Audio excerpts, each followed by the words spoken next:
পৃথিবীতে নিজের থেকে আপন কেউ হয় না। যতই তুমি চেষ্টা করো, যতই ভালোবাসো, এক সময় বুঝবে সবাই নিজেদের স্বার্থ নিয়েই ব্যস্ত। দুনিয়ার এই রঙিন মুখোশের পিছনে লুকিয়ে আছে শুধু স্বার্থপরতা। তুমি যখন খারাপ সময়ে থাকবে, দেখবে তোমার পাশে কাউকে খুঁজে পাওয়া যায় না। যে বন্ধুর কাছে একদিন জীবনের সব কথা বলেছিলে, সেও তখন মুখ ফিরিয়ে নেবে।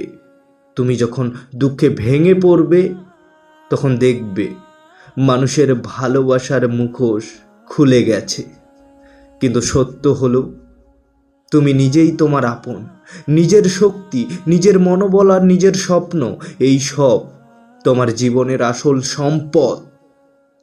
তুমি যদি মনে করো এই পৃথিবীতে কেউ তোমার জন্য অপেক্ষা করছে, কেউ তোমাকে বুঝতে পারবে, তবে সেটা ভুল।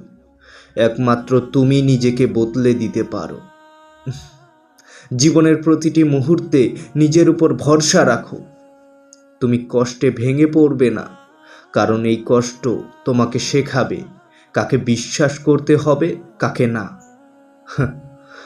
কষ্ট তোমাকে শক্তি দেবে, তোমার অন্তরের ক্ষমতাকে জাগিয়ে তুলবে। স্মরণে রেখো, দুনিয়ার স্বার্থে তোমার নিজের মনোবল, নিজের পরিশ্রম আর নিজের স্বপ্নই তোমার আসল সঙ্গী। নিজের জন্য বাঁচো, নিজের জন্য লড়াই করো, কারণ নিজের থেকে আপন কেউ হয় না। ভালো থাকবেন। ধন্যবাদ।